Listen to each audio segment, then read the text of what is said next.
Hey everybody, Pat Wallace here with you. Wanted to share these archived videos with you from the 2020 election. These are your incumbents and some of the return challengers. Now, this is your chance to reply. This is your chance to make a difference. Now check it out. Hey Tuskegee, hey world, hey Macon County. Pat Wallace here with Tuskegee Online. Welcome. This is the online forum where you get to get up close and personal with the candidates that are seeking your vote in the 25th of August election.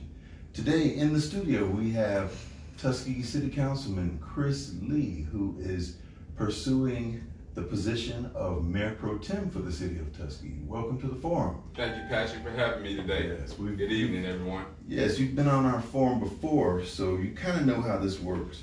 We're going to get right into it. So for the audience, please state your name, the office that you're seeking, and define the role and responsibilities of this office as you see it. Well, good evening, Tuskegee. My name is Frank Christopher Lee, Chris Lee II, and I'm running for City Council at Large here in the city of Tuskegee. The City Council at Large position also serves as the Mayor Pro Tem, which is the second in command in line to the mayor. After 8 years of dedicated service to this city, it is time to grow. I feel that the leadership, skills, the critical thinking, and the vision that I have this city will take us forward. By serving as the Mayor Pro Tem, I look forward to serving all of the citizens of Tuskegee and not just citizens of one district. I look forward to talking to you all today, and I'll answer any questions that come from citizens. All right. First of all, Chris, tell us, as Mayor Pro Tem, understanding the challenges facing the city, what is your vision for the city of Tuskegee? My vision for the city of Tuskegee is a city that is strong, a city that is sustainable. When we talk about the vision of Tuskegee, we don't have to pull it out of thin air because we already have the blueprint. Booker T. Washington laid that blueprint many years ago, and we just have to follow that blueprint now. During these troubling times that we're facing as a nation, it is crucial more than ever that we elect effective leaders who will show vision and leadership in this position. So my vision is a Tuskegee that is not only economically strong, but is thriving. We not only need to focus on economic development, we also need to focus on economic empowerment. And as a business owner and entrepreneur myself, I would like to lead that charge in this city. And going back to the vision of Booker T. Washington, we have to work very closely with our school system to implement workforce development, entrepreneurship exposure, and training for the next generation of leaders in this city. When we can thrive and support ourselves as a community, when we can produce, when we can grow our own food, we'll create revenue and attract more people that will make the city greater as a whole. But we'll attract the right kind of people. We need people here with that same mindset, and that is my vision for Tuskegee.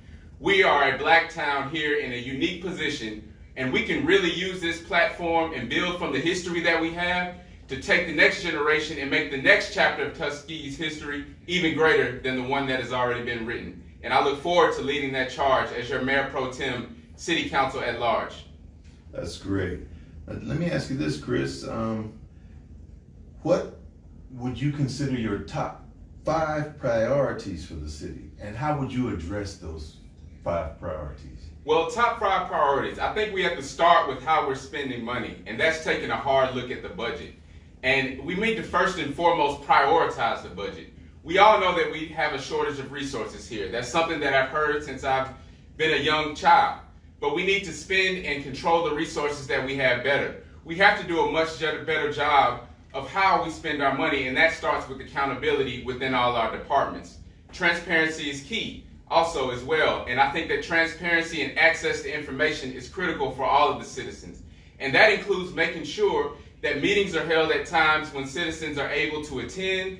When all citizens are able to participate in the process is better for everyone. So that is what I will fight for. That is one of the reasons that I decided to run for this position, because I think that that voice needs to be heard, and I plan to really shake things up and go on offense during this term. Understood. Now, tell me about this budget and revenue issue. That was the top priority on that list. Right. how would you deal with the budget shortfall, and how would you bring in more revenue for the city? Well, that is a great question, Patrick. And I mentioned the budget because it includes all the other priorities that are top priorities in this city.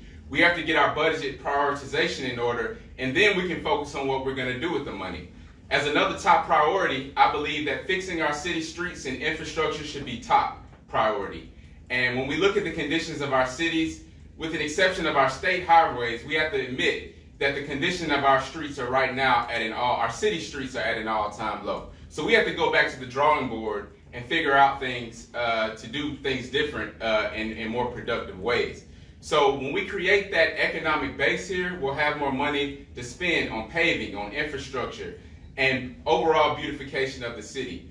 When we make this city a place that appeals to others, we'll not only have more morale and encourage the citizens within the Shop Tuskegee and Build, but we'll attract people from all around to come shop Tuskegee. We have such a rich heritage and history, and we have to use that to our advantage. I'm an entrepreneur who believes that advertising is important. We have to put our city out there better. And I think that once we do that, we can truly build our economic base, and all the citizens, again, can be proud to say that we are from this place of Tuskegee, Alabama. All right, well, you kind of got ahead of me a little bit. So let's go ahead and jump to another question that we have. Regarding the repair and the pavement of the city streets, how would you suggest that the city fund and repair and pave these streets that are in such bad repair? Patrick, that is a multi-million-dollar question. And if I had the exact answer to that right now, then I would start right now tomorrow. But the truth of the matter is we have to be creative. And what we have been doing has not been working. It's going to take a lot of money to fix these streets. It's going to take a lot of resources. And the problem has gotten so bad that if we do just one or two, it really won't even make a dent in the entire problem. So we're going to have to look for some resources. But I think this is such an important priority that even if we have to borrow money to pave all of our streets, it will improve the condition of the city so much that we will get that money back tenfold by the economic activity and the new development that's going to take place. So that's what I'm going to look to explore options. And also we have to use the resources that we have. Many people talk about it costing $1 million a mile to pave a road. Well, there might be some ways to cut down cost on that. With the problem as deep as it is here in Tuskegee, if it's $1 million for one road, let's consider making a paving department. We have public works, but let's specifically allocate resources in the budget. Let's buy the equipment. Going back to the vision of Booker T. Washington, let's train people up. Streets being an issue is not going to go away for us or for any other city. So we can start training those skills. The students lay bricks on the campus, and we can teach the new age of students who want to learn how to pave and have jobs. Let's teach them paving. Let's be the city that shows the example of how to pave streets. We can take that vision to other cities, and that's another way we can produce revenue to help the city. But we have to work with all of our partners and community leaders, including the county. I know they have some access to some paving equipment and asphalt, so we have to collaborate, continue to work together. One thing about me is I feel that I can truly work with everybody. And while that I'm running to kind of shake up and rebalance the power on the council, I feel that whoever is mayor and whoever's on the council, I will be able to work with and collaborate with other community leaders to move this city forward. Okay, well that leads me to another follow-up regarding the roads. Do you know of any priorities? How do we prioritize what streets get done? I know a lot of citizens were concerned about what areas we're going to get roads first repaired. Right. I think that we have to just prioritize in a way that makes sense. And we need to start with roads that are highly traveled, because those roads are going to continue to run down if we don't do something to them immediately. We also have to look at the streets as a whole, and we're actually currently in that process of assessing really where the worst streets are. We know a lot of them, but know the problem, identify them. In some cases, we're even having to shut some streets completely down. And, that's just a shame, but it's the reality. We can't expose ourselves to those types of liability. So I think that's one thing that we can do. We need to listen to the citizens' input, though, and on this issue and every issue. And one way to do that is to host community listening sessions and let those citizens give their input, submit names to us as council people, and then we will submit those to the city manager. And we're going through that process now, but I want to make that process now even more transparent. So if any of you have any requests and priorities, obviously we kind of know the streets are bad, but we're going to try to work with you and see and make you a part of the process when we can figure out a way to pave of how to prioritize which one of those streets we'll attack first. Okay. You kind of jumped into another question that I wanted to ask you about. When you discuss these priorities and you encourage people to do these things, in the spirit and in the era of COVID and social distancing, how would you promote community engagement for things like this? What do you think? What is your idea on how to promote this? Patrick, another great question. You really are on a roll today because we truly are facing unique times in this world. Times are changing and the paradigm in the universe is changing, and we're not only experiencing that in Tuskegee, Alabama, but across the globe. This is really a universal thing, and I truly in my heart believe that God is trying to show us something. So it's time to listen. We have to roll up our sleeves and we have to use what resources we have to get things out.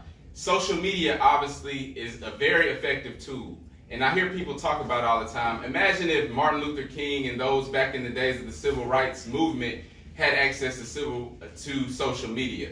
I think that social media is also a gift and a curse, so we have to be very responsible with how we use that. But one thing that I pledge to do is being a more effective communicator to the citizens myself.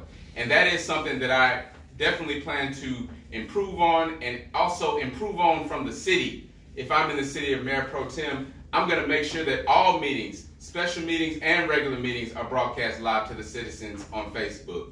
And although we've experienced a lot of hardship during these times of COVID-19, I would like to personally thank you, Patrick, for the job that you've done to share the vision and the meetings to the citizens. And although we weren't really streaming them that much before live, I think actually more citizens have access to the meetings now. But we still want to keep those completely open. We want to keep the protocol and safety as the first priority, but transparency is key. So we have to use everything that we have at our disposal. Another thing that I have personally as an entrepreneur, I own a digital LED billboard truck. And that truck can be used as a rolling tool to empower businesses and community activity going on in the city. I started my business in New Orleans, Louisiana, and it was affixed there permanently for some time. But my business has grown, and now I have a truck that is in this area full time.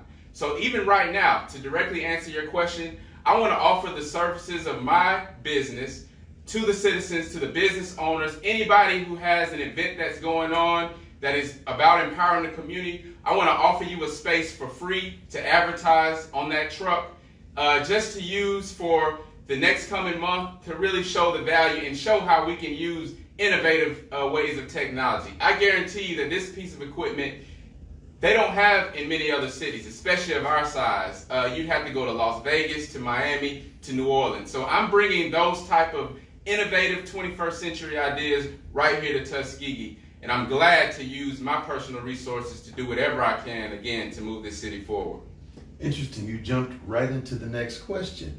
And you kind of sort of answered this a little bit. And let's delve a little bit deeper into this information dissemination. Tell us some more. Let's go a little bit more in depth about the dissemination of the information internally to the people in the city and externally to the rest of the world. How do we put a good face on Tuskegee for the rest of the world and to our own citizens? I think, again, I know I've said it many times, but transparency is key. And we have to involve the citizens in the process. We have to make sure that we're meeting at times that are convenient for everyone, and we have to represent what the people want on the council. I think that we're all elected and we all have our own vision. We all have our own ideas of what we want to see done. But it's important that vision is in line with the people. And I will always be committed to that. And again, I will do whatever I can to represent the best interests of this city. That is one thing about me. I always vote with my heart. I pray about it. I think about it. And I say, what can I do to help improve the city with my vote on this issue?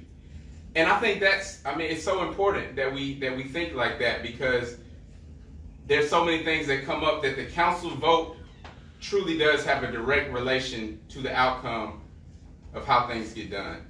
And first and foremost, the selection of the city manager is one of those very important decisions that I think that we also have to talk about. Understood. Now, here's another interesting question that a lot of citizens are very concerned about this, and it's a double question. First of all, again, with regard to the COVID epidemic, the pandemic, and the healthcare system being challenged here, and the students coming back to school, many are concerned about the students coming from other parts of the country and their parents coming in, and what sorts of protocols and arrangements are being made with the city itself, and how are we working with the university with regard to their safety protocols, with regard to traffic and other things. What are we doing? Great question, Patrick. I was honored to be on a phone call over the weekend, and Dr. Dunn had a big part to do with that, to coordinate with Tuskegee University for this upcoming return of students. And I think that we have to first and foremost be on the same page with Tuskegee University on a regular basis about everything. It's so important. We can't operate in separate bubbles. We're too small and we depend on each other too much in every area to do that. So specifically as related to COVID-19, we have to make sure that we're following the guidelines of our experts, of our community leaders. My father has been very instrumental, and I'm going to take the time to brag on him, even though he's my father, because he's really been doing a great job of disseminating that information. We have to keep that up, but we have to make sure that the testing is being done properly on campus, that the students, the protocol is being put in place so that the spread is reduced. Because as you stated, we have people coming from all over the nation, and we have a very elderly community as a whole. And we have to protect the elderly and the senior citizens in this community. The wisdom of those elders is one of our most important resources. So I think that if we follow the guidelines from the CDC, from the state, from our local EMA director, and communicate with Tuskegee University, we can control the issue just fine. Okay, I have one more question before we get into our online questions with Miss Elise. Tonight we've talked a lot about businesses and entrepreneurship and jobs and bringing businesses into the town. What are your plans specifically for attracting and sustaining the businesses? What sorts of incentives and things can we do to encourage them to come into the city? Well, Patrick, as I said earlier, we have to focus not only on economic development, we have to focus on economic empowerment. And we have to do everything that we can in our power to offer our city and protect our city's interests to people who want to do business here. And I think that first and foremost, when we improve the conditions of the city, we're naturally going to attract businesses and industry. But we also have to provide resources to those here who want to start businesses themselves.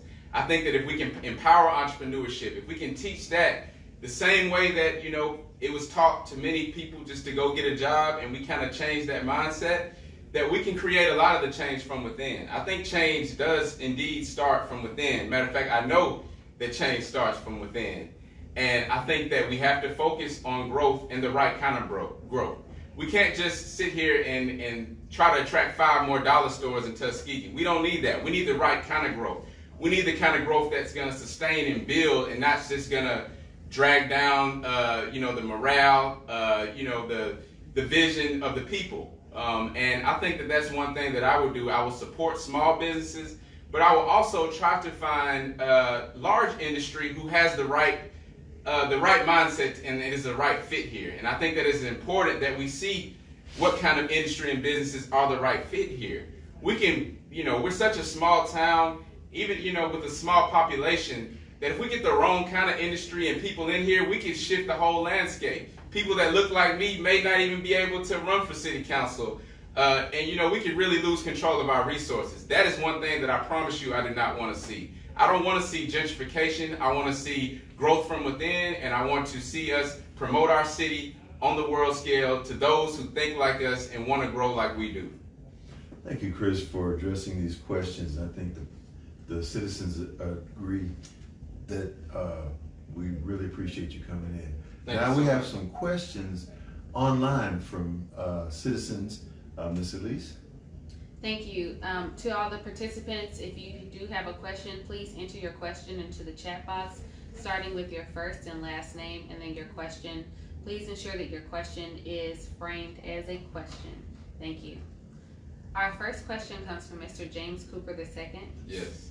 His question is, are you open to considering other franchises in addition to Charter, Spectrum, and AT&T? And this is in relation to broadband access. Absolutely. Great question, Judge Cooper. And this is an issue that we dealt with head on when I first was elected to the council back in 2012. The renewal process came up for our cable franchise provider, and we decided to go with Charter. I believe that these contracts are 10 years old, if I'm not mistaken, if I remember correctly. So when that contract period is over, I definitely believe in opening up that process to anyone who might be able to serve that need that we have here. Obviously, if Charter can provide us with great access and AT&T can provide us with the best deal that is going to help our city and help us generate resources, then we can go with them. But if somebody comes in with a better plan, with cheaper access to broadband for our citizens, then we have to consider them. And on that same notion, it's so important, especially now that we have wide access of broadband in our city and even in our county rural areas for people, just to have access to all the information out there. With students going to school online, in a virtual setting now due to the pandemic, then we have to get creative and we have to ensure that Wi-Fi service. So whoever does the best job with that. And Judge Cooper, if there's somebody that can provide access to internet faster than Charter, than AT&T and Charter, I'm right. I need to get them there, whether it's cable, Google Fiber, because sometimes just being a second behind can put you behind, and it's reflective.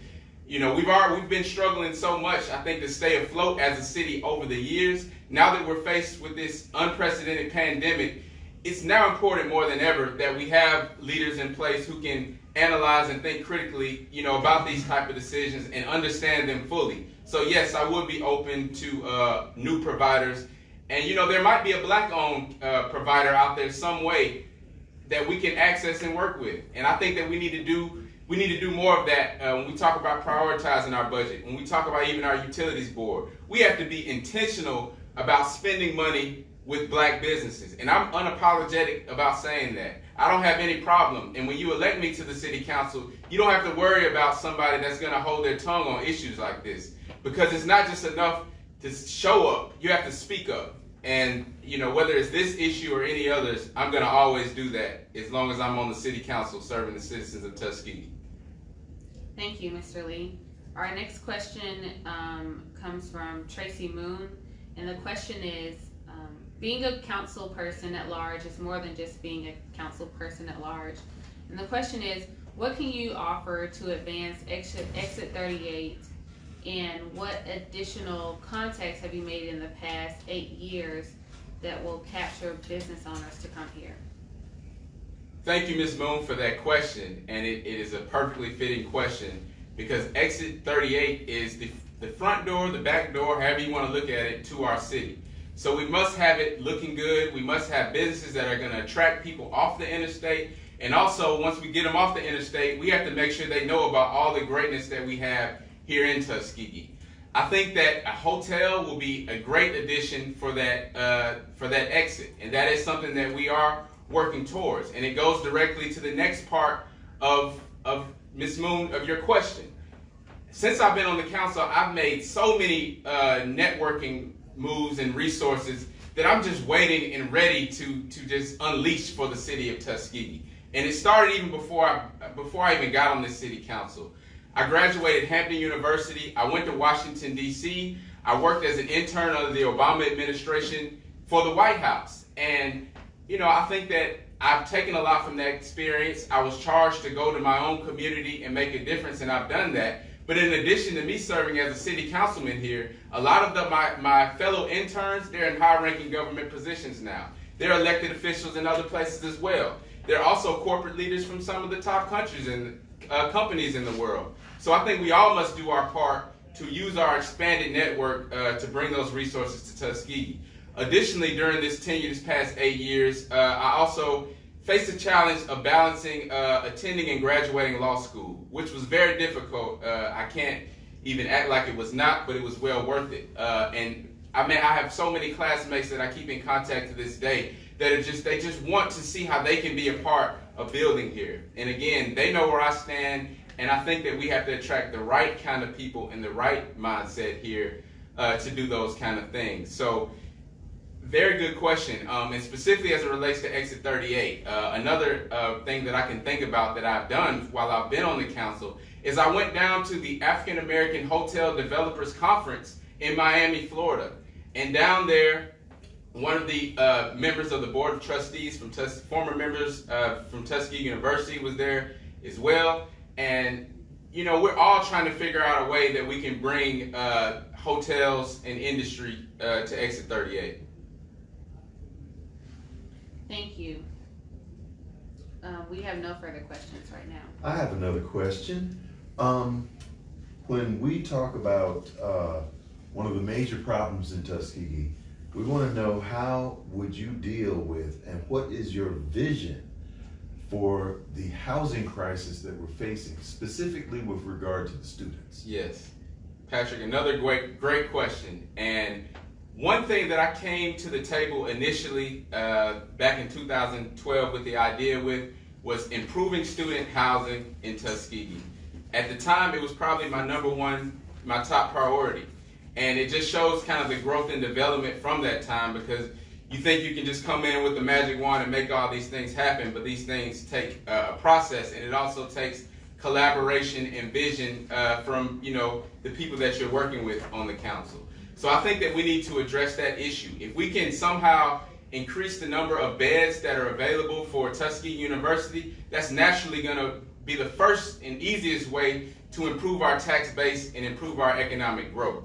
When we have, just imagine a brand new building in the middle of town with 500 new beds for students. There's such a shortage right now that there will be a waiting list almost to fill that building up. When you have that many people living in one space, guess what? There are going to be other restaurants that are going to want to come to serve those students. There are going to be all kinds of things that are positive that can serve, and we can look at other areas. We can look at growth with places like Auburn, and I don't think we should just look at them like we can't do some of those things, because although, you know, our university is much smaller than that, nowadays with the change in paradigm, there are more people than ever that want to come to HBCUs, that want to experience, you know, that real homegrown feel of development that we offer here in Tuskegee. And again, we have to broadcast that experience to the world. I did not attend Tuskegee University, but I attended Hampton University, as we all know is Tuskegee's sister school. And it reminded me so much of Tuskegee while I was there. I wanted to follow in the, I guess, the reverse path of Booker T. Washington, because I went from Tuskegee to Hampton, but now I've returned back here. So I think that if we focus on student housing, we can increase the population and student enrollment of Tuskegee University. Imagine if we can double Tuskegee University's enrollment, what kind of direct economic impact that will be for the Tuskegee community. Imagine what kind of direct economic impact that will be for new utility bills, tax money, gas revenue, all of these things, and I can keep talking on for days of how that will improve our city. We have over 1,000 students, and the number has probably increased now with the shortages of students who live off campus. And well, I know it's more than that now, but we need to create off-campus housing in Tuskegee, and the city needs to play a direct role in that, I truly believe, because we will directly benefit. So I will look forward to bringing in those who would like to make that happen as well, and we will see. We also need to look at our utilities board, and as we develop downtown Tuskegee, we have plans to develop the old Calhoun's Foods building and make a downtown epicenter of growth in this city. I think that we need to focus, maybe student housing somewhere needs to be tied within this plan. And we also, in addition to student housing, we need to use the economic driver of the community to truly do that. And UBT is already doing that, but if I'm back on the city council and on the utilities board, I'm gonna make sure that we do that even more. And so I look forward to bringing more development and student housing to the citizens and to potential new citizens who want to come to Tuskegee. Okay, Chris, I have one final question for you tonight, and this is a very important one that a lot of the citizens are concerned about. Again, with the coronavirus situation, how do you think the city should manage and protect the citizens in the era of COVID? I think that we have to do everything that we can to protect our citizens during this pandemic.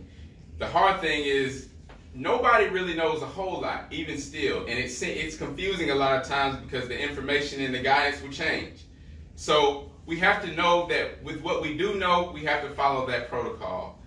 We know that we have to enforce social distancing. The governor has mandated wearing masks, and we have to continue to promote those kind of things. Whether or not, we overly make sure that those things happen, that's going to depend on collaboration. And I think, again, if we work with our Macon County Emergency Management, we can continue to make the citizens aware of the importance of following precautions during this pandemic. We can get through COVID, and we can see a world past COVID-19. Okay, we have another question online. Thank you. We have another question from a citizen. This question comes from Dr. Harrington. She asked, with minimum support in District 1 as councilman, what will you do differently as councilman at large? Thank you for that question, Dr. Harrington, because as District 1 councilman, I dedicated myself to doing what I can to offer the citizens of Tuskegee a better place to live in this community. I think we all have had shortcomings, but I will focus on the next chapter. I think I said before that I've been focused a lot on defense. It feels like there's been so many things coming from different angles where I've had to use so much of my energy to protect those interests of the city. Over the next 4 years of Mayor Pro Tem, I look forward to going on offense. I want to get together with other members on the council who have that same vision, and I want to, again, roll up my sleeves and get to work. I think that I have given a lot to this district. I think that the development of our Parks and Recreation Department was a crucial improvement that we've experienced. Before I came onto the council, believe it or not, a lot of people don't even remember, we didn't have a Parks and Rec department. And again, let me say that again. We did not have a Parks and Rec department in the city of Tuskegee. There were no outlets for young people. Of course, we need to develop more outlets for young people, but there were literally none. So that is one thing that I'm proud of. Sure, we need to improve things such as Parks and Recreation, and in addition to making sure that young people have activities and things to do, we need to make sure that senior citizens and adults have activity to do in Tuskegee as well. So I will just look forward to focusing on all of the citizens if elected for the city councilman at large. Well, thank you very much. Our last question, I know we're out of time. I just want to address the issue of our last question. Our last question is about food, the food crisis here, and this is a topic that perhaps we can talk about at a later time. Thank you for your question. Okay. Well, I would love to take a stab at that food crisis because I am extremely passionate about growth. And I say that figuratively, but literally we need to focus on growth. When you plant a seed, it will grow. And we have to be able to sustain ourselves. We have to work with Tuskegee University with the agriculture department. We're doing so many great things already with Dr. Hill, but let's enhance those things. I've been privileged to work with some young students who have developed an app. These are students right here in Tuskegee who have developed an app to offer farmers markets access to citizens and college students and everyone else, where you can pre-order your produce, where the farmers can directly benefit from that, and everybody wins. So the food shortage, I've been growing my own food since the pandemic started, and this is the first year that I have started to do some gardening, but I think that we need to implement more community gardens. And over the last years, I know my hair has grown, but that's not the only thing that's grown. I have truly grown as a person, and as I said before, change starts from within, and this is a perfect way to end this session talking about the food shortage and growth, because that is an area that I am passionate and I will pledge to work for when elected as city councilman at large. Well, thank you, Chris, for joining us tonight. And I'd like to invite our viewers to join us for our next episode of Tuskegee Online. And I'd like to thank our timekeeper, Ms. Lucinia Dunn, and I'd like to thank our online monitor, Ms. Elise Tolbert, and our producer, Kim Motor City, for being with us tonight. And I'd like to tell everybody, stay tuned. We'll be right back with the next Citizens Forum with all the candidates, seeking your vote on August 25th. Thank you. Curtis Calhoun. Oh, stay tuned. Curtis Calhoun is coming up next. Thank you, Tuskegee. Okay, that was that. Now this is your time and this is your chance to make a difference in your community. Make sure you make comments and reply. Stay tuned because we expect to have some more videos coming soon. Make sure you go out to the polls. Thank you, Tuskegee.